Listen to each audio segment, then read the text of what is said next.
Di zaman Nabi Muhammad SAW, ada sahabat yang mengutarakan dirinya untuk memeluk Islam. Mengutarakan memeluk Islam di tahun akhir-akhir menjelang Nabi Muhammad SAW wafat, yaitu tahun 9 Hijriah. Sahabat ini berasal dari bumi Syam, lebih tepatnya di bumi Palestina, di bumi yang terdapat Masjidil Aqsa. Sahabat ini terkenal dengan semangat ibadahnya. Terlebih sahabat ini kalau sudah malam hari, waktunya dihabiskan untuk munajat kepada Allah Subhanahu wa Ta'ala, dihabiskan untuk berkhulwat dengan Allah Subhanahu wa Ta'ala, berbicara dengan Allah, munajat kepada Allah, curhat kepada Allah, menikmati bacaan-bacaan Al-Qur'annya, karena Al-Qur'an adalah kalamullah. Seakan sahabat ini ketika membaca Al-Qur'an ataupun beribadah di malam hari, seakan-akan sahabat ini sedang berdialog dengan Allah. Suatu malam, sahabat ini mengkhatamkan Al-Qur'an dalam 1 rakaat. Artinya, sahabat ini membaca 30 juz dalam sholat witir. Dan khatam Al-Qur'an 30 juz dalam semalam, ini sesuatu yang sangat logis.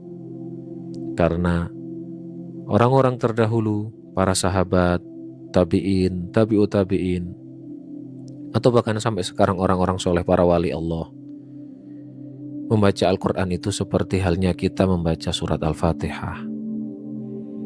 Pertama kali kita membaca surat Al-Fatihah tertatih-tatih, lama, karena mengingat huruf, kata, sampai seluruh ayatnya.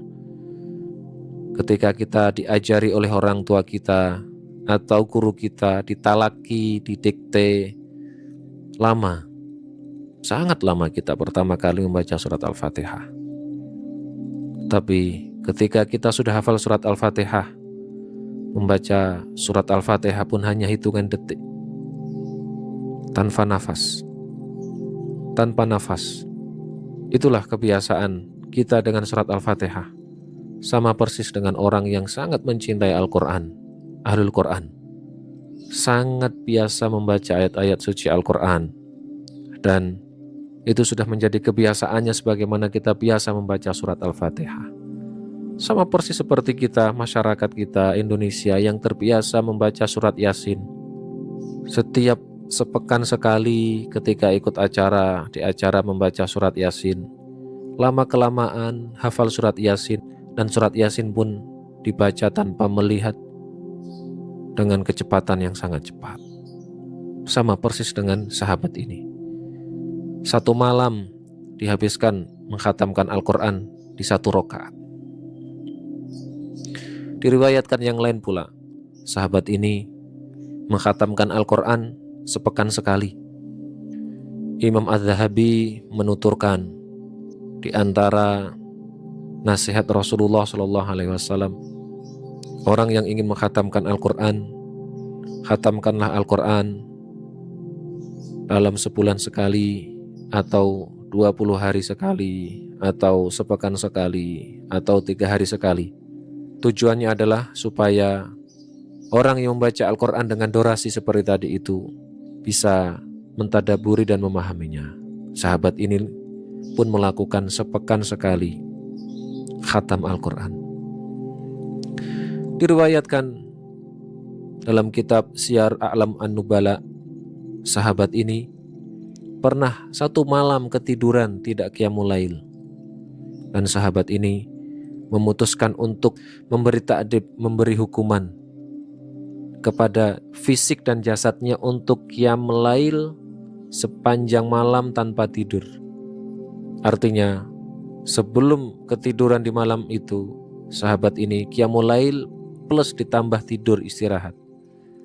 Tapi setelah kejadian ketiduran, tidak bangun Untuk sholat tahajud, sahabat ini menghukum dirinya untuk qiyamul lail selama 1 tahun tanpa tidur malam. Sahabat ini ahli zuhud. Sahabat ini adalah ahli ibadah, orang zuhud, ahli ilmu pula, dekat dengan Rasulullah SAW.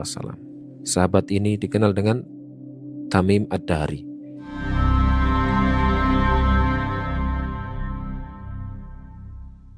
Saking semangatnya untuk beribadah, ingin menikmati bacaan-bacaan Al-Quran di malam hari ketika yang lainnya manusia sedang tidur.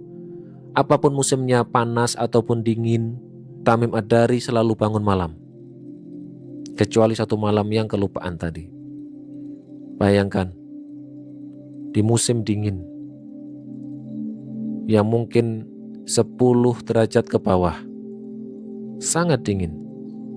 Kita yang hidup zaman sekarang di AC dengan derajat 17, 16, 15 itu sudah sangat dingin. Bagaimana kalau 10 derajat ke bawah? Tapi sahabat Tamim Ad-Dari tetap berdiri untuk qiyamul lail dalam kondisi dingin, menyentuh air pun sangat dingin yang menusuk tulang. Tapi bagi Tamim Ad-Dari, berduaan dengan Allah lebih nikmat, menghilangkan semua rasa yang menusuk tulang tadi. Diriwayatkan pula Tamim Ad-Dari untuk menyiapkan diri dekat berjumpa dengan Allah di qiyamul lail, Tamim Ad-Dari membeli baju ataupun jubah yang sangat istimewa. Tamim Ad-Dari membeli jubah dengan seharga 1000 dirham. 1 dirham kalau menggunakan uang rupiah sekarang kurang lebih 100.000. Kalau 100.000 dikalikan 1000, maka jumlahnya kurang lebih 100 juta. Itu kalau harga sekarang. Jubahnya Tamim Ad-Dari untuk sholat berjumpa dengan Allah Subhanahu wa Ta'ala. Di riwayat yang lain disebutkan Tamim Ad-Dari membeli jubah seperti itu, seharga yang spesial tadi itu, dipersiapkan untuk berjumpa dengan Allah di 10 hari terakhir di bulan Ramadan. Artinya digunakan untuk iktikaf. Tamim Ad-Dari menyiapkan dirinya sebaik-baiknya, pakaian yang terbaik, berjumpa dengan Allah, ingin munajat kepada Allah menggunakan baju terbaik. Sementara kita, baju terbaik untuk sholat pun tidak istimewa. Kita pun sholat menggunakan baju seadanya. Momen-momen spesial dengan Allah tidak kita manfaatkan dengan maksimal. Kita hanya memilih baju seadanya, dengan kalimat yang penting menutupi aurat. Betul, tapi Tamim Ad-Dari menyontohkan kepada kita berjumpa, munajat, sholat, membaca Al-Quran ataupun beribadah secara mana umum, memilih baju, mempersiapkan jubah yang spesial ketika ingin berhadapan atau ketika ingin beribadah kepada Allah Subhanahu wa Ta'ala. Ilmu yang besar, ilmu yang mahal untuk kita semuanya. Sudah sejauh mana kita mengeluarkan harta kita untuk beribadah kepada Allah?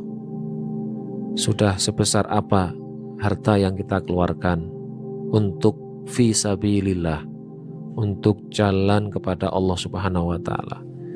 Tamim Ad-Dari hanya membeli 1 jubah seharga 100 juta. Bagaimana dengan kita yang zaman ini sangat jauh dari contoh para sahabat? Inilah kesempatan bagi kita untuk beribadah dengan harta yang sangat maksimal dari kita semuanya. Karena hakikatnya yang kita keluarkan untuk jalan Allah, yang kita keluarkan untuk ibadah kepada Allah, apapun bentuknya, sholat, membaca Al-Quran, menuntut ilmu, pendidikan, membiayai sekolah, membangun sekolah, berwakaf dan seterusnya, hakikatnya itu semuanya adalah harta kita nanti yang akan kita raih di akhirat. Sementara harta yang kita simpan, kita tinggal, itu semuanya akan habis untuk kita konsumsi dan untuk warisan. Barakallahu fikum. Inilah kisah dari Tamim Ad-Dari yang membersamai kita.